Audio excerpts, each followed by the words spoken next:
वे थे, हमारे पास 1.5 एक्सप्रेसवे थे। यमुना एक्सप्रेसवे और आगरा लखनऊ एक्सप्रेसवे का काम आधा हुआ था। आज मुझे बताते हुए प्रसन्नता है, आधे काम को तो हमने पूरा किया ही। पूर्वांचल एक्सप्रेसवे की यात्रा का साक्षी आप बन रहे हैं। 2021 से लगातार बन रहे हैं।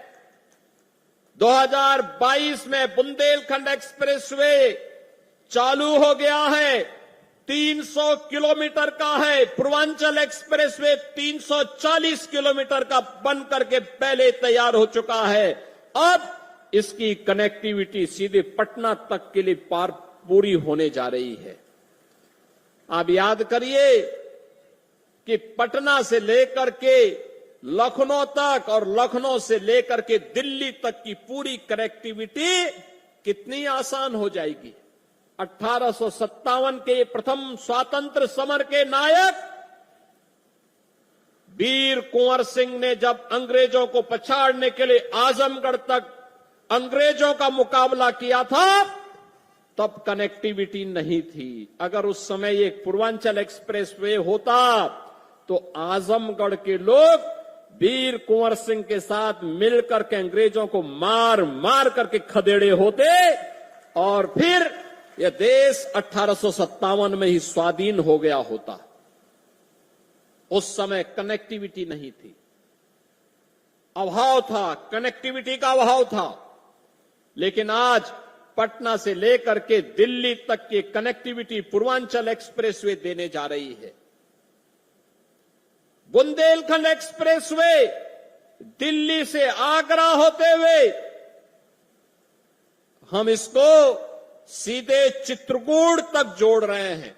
300 किलोमीटर का एक्सप्रेसवे बन चुका है, यातायात फराटा भर रहा है। और आज 91 किलोमीटर का यह एक्सप्रेसवे, 91 किलोमीटर का यह एक्सप्रेसवे आजमगढ़ से गोरखपुर की कनेक्टिविटी को पूरा करने जा रहा है। बीच में अंबेडकर नगर जनपद और संत कबीर नगर जनपद भी इसका लाभ प्राप्त करेगा। वो एक्सप्रेसवे के साथ जुड़ चुका है। पूर्वांचल एक्सप्रेसवे लखनऊ के साथ, गोरखपुर लिंक एक्सप्रेसवे के साथ भी जुड़ चुका है। और साथ साथ 4 लेन की कनेक्टिविटी गोरखपुर से, वाराणसी से, प्रयागराज से, सभी ओर से 4 लेन की कनेक्टिविटी के साथ भी जुड़ चुका है। इतना बेहतरीन। आप मुझे बताओ, आजमगढ़ की साड़ी को महत्व 2017 के पहले नहीं मिल पाया था और यहां की ब्लैक पॉटरी को भी महत्व 2017 के पहले नहीं मिल पाया था। हमने चेहरा नहीं देखा, हमने तो उसको एक पहचान दिलाई। आज आजमगढ़ की साड़ियां भी, मुबारकपुर की साड़ियां भी देश और दुनिया में पसंद की जा रही है और यहां की ब्लैक पॉटरी को भी एक पहचान मिल रही है। आपने एक कलाकार को आजमगढ़ ने देश की संसद में भेजा और जैसे दिनेश लाल यादव, निरुआ जी जैसे सांसद बने, हमने हरिहरपुर में एक संगीत महाविद्यालय भी स्वीकृत कर दिया। आप सोचिए, हरिहरपुर में ये संगीत का एक घराना था, पहचान के लिए मोहताज हो रहा था। गायन, वादन, नृत्य, ये सभी विधाएं यहां एक साथ पैदा होती थी। लेकिन जिन्होंने आतंक का गढ़ आजमगढ़ को बनाया था, वे लोग इन्हें ढूंढ नहीं पाए।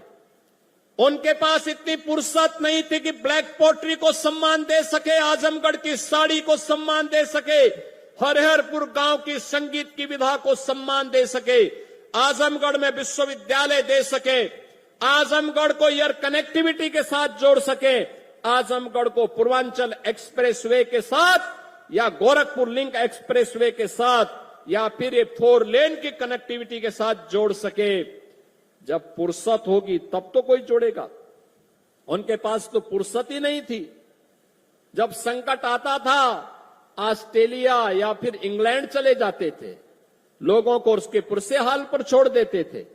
लेकिन आज ये डबल इंजन की सरकार की भारतीय जनता पार्टी की सरकार ने इन सभी प्रकार की सुविधाओं से आपको आच्छादित किया है और आज इसीलिए इस एक्सप्रेस वे के उद्घाटन कार्यक्रम के साथ जुड़ने के लिए मैं स्वयं आपके पास यहां आया हूं।